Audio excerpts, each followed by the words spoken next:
Donny Schatz, Spencer Bayston, Daison Pursley, Emerson Axsom, and there were certainly others. If you had an open ride, would you hire potential or experience? A discussion on that today. Plus, we'll sprinkle in ride and silly season news, talk weekend racing, and more. Let's go.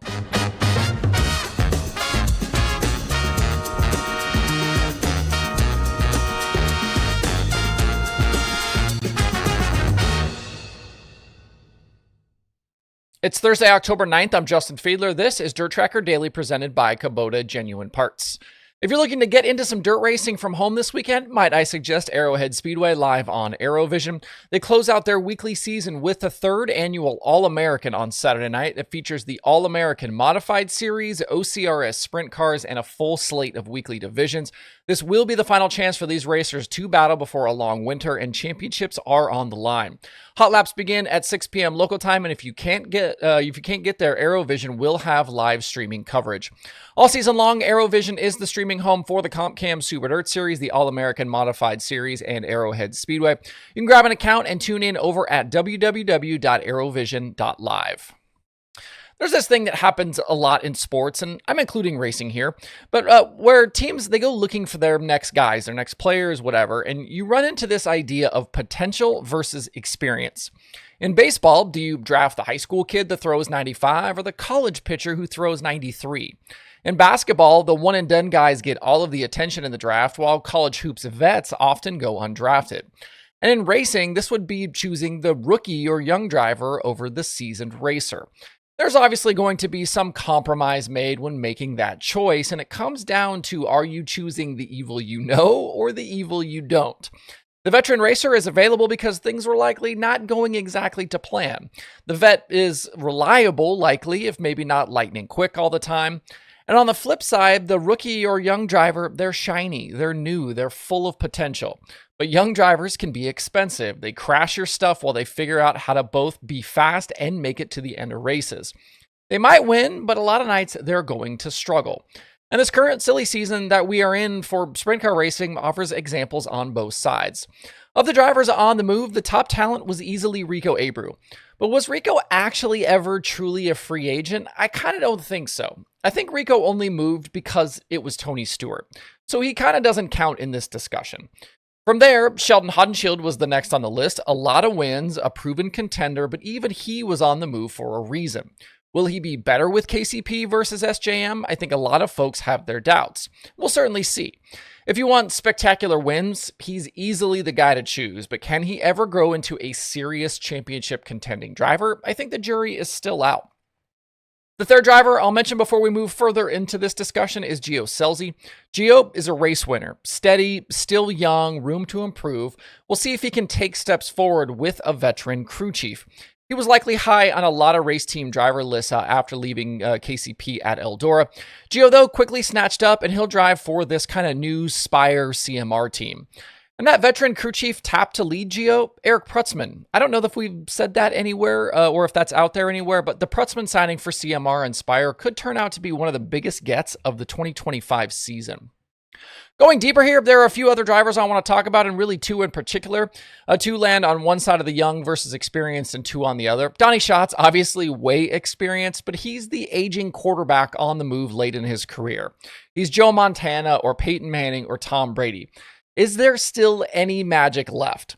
And I know some out there are going to think it blasphemous that I throw Schatz into this comparison, given he's a 10-time World of Outlaws champion.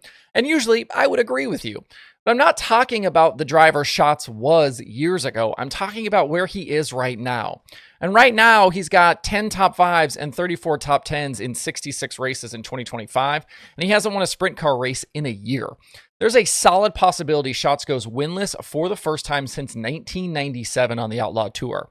I don't know what to believe out there right now about Schatz' situation, because for a few weeks it sounded like his 2026 season was all but buttoned up, but questions have emerged here in recent days, and I'm not sure where he is currently with a new ride. He might still be available, and he might not. On the other side is Emerson Axsom, just his second full year in a winged 410, and for all intents and purposes, all the talent and potential in the world. Already 410 wins at Eldora and Knoxville, and near misses with the big tours. It didn't go super great, though, with KCP, and he's back to the Klossmeyer Petrie car with rumblings that that team could go full-time outlaw racing next year. As I keep going here, these two guys could be interchangeable for the other two I want to dig in on. And the other two are Spencer Bayston and Daison Pursley. These two are a very interesting comparison, and if the choice game came down to the two of them, I think a lot of debate would happen. Bayston's actual future is still unknown. I'd heard he was a candidate for the 17 SJM car to replace Sheldon Haudenschild, then heard a deal wasn't going to happen. He wasn't the guy there, but now maybe it's still possible. I don't know. And Pursley is effectively off the market. He was with the Buick team, or he's with the Buick team currently. He was headed for that 17 car. That was until another team called. All signs right now are pointing towards Pursley at Casey Kane Racing for next year. This has turned into a really poorly kept secret in the sport. Nobody will say anything publicly, but it's pretty much everywhere at this point. And I don't know when we'll get an official announcement here, but if Pursley was still available, are you picking him or Bayston? SprintCarRatings.com has Bayston ranked 39th and Pursley 40th. They're $5,000 apart in season winnings. Bayston has 0 wins, 8 top 5s, 21 top 10s in 61 races, just a tick under $167,000 earned. And Pursley, 1 win, 8 top 5s, 24 top 10s in 68 races, and just a little bit more earnings. Bayston's average finish for all races is 15.2. Pursley's is 16.9. Call it 17.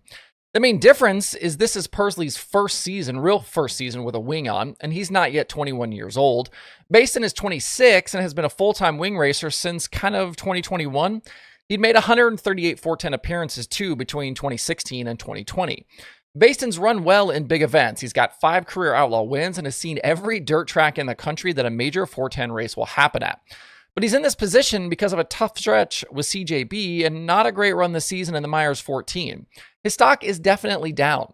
So Bayston and his experience, or Pursley and the potential? And it shouldn't surprise you that the industry liked Pursley over Bayston. Pursley has a ride, Bayston likely doesn't right now. The potential and the shininess effect is certainly real. But very similar results this season, and Pursley is still very unproven. He looks like he's got the makeup to be a star, and a team like KKR could unlock that, or he could struggle.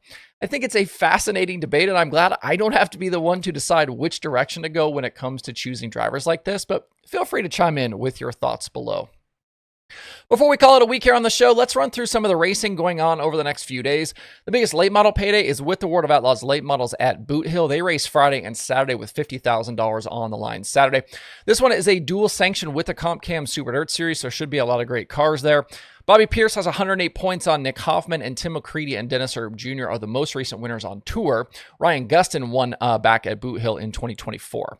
At Cherokee Speedway in South Carolina, the Hunt the Front Super Dirt Series will crown their champion after 2 nights of racing. The finale pays $35,000 to the race winner. Jimmy Owens currently has just 2 points on Zach Mitchell. Corey Hedgecock is 32 back in third. Joseph Joyner is 54 out, and Dalton Cook is 72 back. This is Blue Gray 100 weekend, and this one could draw some extra names as well. I've seen Carson Ferguson will be there, Clay Harris, and I'm sure there will be a lot of others. Should be a fun one with that title on the line. Up in New York, Super Dirt Week continues through Saturday night. Prelim action is ongoing literally as I talk right now and as you are watching this. The Pro Stocks and 358s have their finales on Friday, and the Sportsman and Big Blocks race on Saturday. Racing's biggest party definitely in full effect right now. The World of Outlaws Sprint Cars are in the Northeast for another week. They race at New Egypt on Friday and Lincoln on Saturday. We're coming off of that really entertaining National Open that saw Chase Dietz win his first ever Outlaw feature, and Sheldon Haudenschild become a bit of a shock National Open winner over Bill Balog. David Gravel's still well in control of that Outlaw title fight. After some time off, High Limit returns to action this weekend with 2 nights at Lakeside Speedway. They've got just 5 races left to decide the 2025 champion. Rico Abreu out front right now. With all the rumors hanging around Brad Sweet, can those guys get something going over these final nights and steal this title? Sweet hasn't won with High Limit since Florence back in July, but does have 7 straight top 10 finishes, including 2 seconds and laps led at Lernerville a few weeks ago. Rico will also be under pressure from Aaron Reitzel on the RSR 87 for the Owners' Championship. Aaron last a winner during 4 Crown, but he's coming off a tough night at Path Valley where he was 17th. After this weekend, it's Lucas Oil Speedway the following Wednesday, and then the finale at the Texas Motor Speedway Dirt Track. Other open wheel action to check out includes the final POWRi Midget weekend. They've got Port City coming up. Jacob Denny, the POWRi Midget champion for 2025. The USAC Sprint Cars head to Lawrenceburg for 2 nights, $6,500 to win on Friday, and a very nice $20,000 payday on Saturday for the winner. Kyle Cummins has control of the series championship with 6 races to go. There's also ASCS at Salt City, NARC 410s at Antioch on Saturday night, a tight championship battle there as well. And there's local action at tracks like Selinsgrove, Lernerville, and Atomic. If you want a full rundown on your streaming options, make sure to stop by DIRTRACKR.com/watch tonight to see the full daily schedules. That's the daily for this week. If you've gotten all the way to this point in the episode and you don't already subscribe to the show, maybe consider hitting that button. You can subscribe for free on YouTube and the podcast places, and like and follow on Facebook. New dailies are posted 5 days a week to these platforms, plus DIRTRACKR.com. Hope you guys have a great Thursday and a great weekend out there. We'll see you right back here on Sunday.